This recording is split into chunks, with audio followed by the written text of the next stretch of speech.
விடுதலை தீ, புரட்சி தீ, பெரும் நெருப்பு. இது அடங்கா பெரு நெருப்பு. ஒரு கேள்விதானே நீ இந்த நாட்டின் குடிமகனா கேளு. கள்ளுக்கடையை திறக்கிறதுல இவங்களுக்கு இருக்கிற பிரச்சனை என்ன?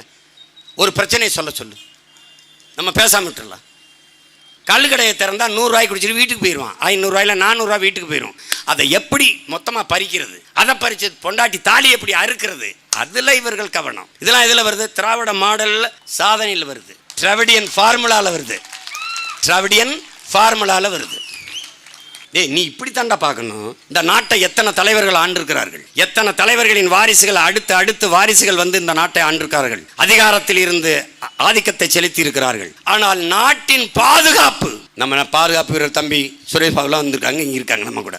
நாட்டின் பாதுகாப்புக்கென்று இத்தனை தலைவர்கள் எத்தனையோ பிள்ளைகளை பெற்றார்களே, ஒருவன் நாட்டின் பாதுகாப்புக்கு போடா என்று தன் மகனை தன் பேரனை ஒரு தலைவன் அனுப்பியதை ஒரு செய்தி சொல்லு பார்ப்போம். ஐயா, கருணாநிதி வீட்டில் இத்தனை பேரங்க இருக்காங்கல்ல, எல்லாரும் மறுபடியும் முதலமைச்சர், மத்திய அமைச்சர், பாராளுமன்ற உறுப்பினர், சட்டம் இதுதான் வருவாங்களே ஒழிய நாட்டின் இராணுவத்துக்கு எவனும் போக மாட்டான். எவன் போவான்? பசியில் இருக்கிறவன், மேற்கொண்டு உயர்கல்வி படிக்க முடியாதவன், அவன் தான் இருப்பான். யாராவது இருக்கானா பேரு? போக மாட்டான். நாட்டை ஆள வருவார்கள், நாட்டை காக்க வருவார்களா? வரமாட்டார்கள். மாணவர்கள் போராடிட்டார்கள், வேளாண்குடி மக்கள் வீதியில் வந்து போராடி விட்டார்கள், மீனவ சொந்தங்கள் வீதியில் வந்து போராடி விட்டார்கள். இன்னைக்கு 25 பேரை கைது பண்ணிருக்காயா இலங்கை ராணுவம், 25 மீனவர்களை. இந்திய கடல் எல்லையில் எனக்கு மீன் பிடிக்கிற உரிமை இருக்கா இல்லையா?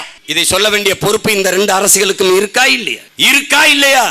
சொந்த நாட்டு குடிகளை கைது பண்ணி சிறைப்படுத்தும் போது வாய் திறந்து பேசாமல் ஒரு சின்ன நாடிடத்திலே கைகட்டி நிற்கிற ஒரு நாட்டை எப்படிடா ஏன் நாடுன்னு சொல்ல முடியும்? என் பெரியப்பன் சித்தப்பனை கைது பண்ணி உள்ள போடுற சிங்களனுக்கு ராணுவ பயிற்சி, பணம், போர்க்கப்பல் பரிசு கொடுக்கிற நாட்டோ எப்படி எனக்கு பற்று வரும்? எப்படி பற்று வரும்? 850 பேரை இதுவரை கொண்டிருக்கான். 850 பேரை இப்பாவது குடிக்க வச்சு ஒரு 80-90 பேர் தான் செத்துருக்கான். 850 பேரை கொண்டிருக்கான். இவர்களுக்கு வந்த கோபம், இவர்கள் எடுத்த நடவடிக்கை.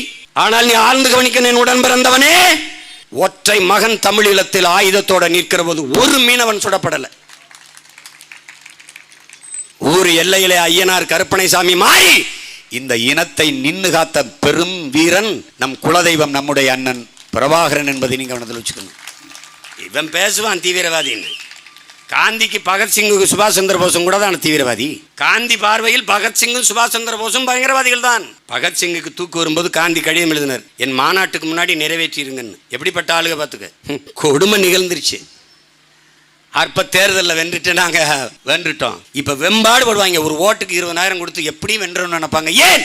இந்த கள்ளக்குறிச்சி கள்ளச்சாராய சாவு எங்களை பாதிக்கவில்லை என்று காட்டுவதற்கு. இன்னும் 500 பேர் தாலி அறுத்தாலும் எங்களுக்கு ஓட்டு போடுவார்கள் மக்கள் என்று காட்டுவதற்கு. அதனால்தான் இவர் குடிகெடுப்பான் தாலி அறுப்பான் என்று வைக்கிறதுக்கு பேரே குடிகெடுப்பவர்கள் தாலி அறுப்பவர்கள். யார்? திராவிடர்கள்.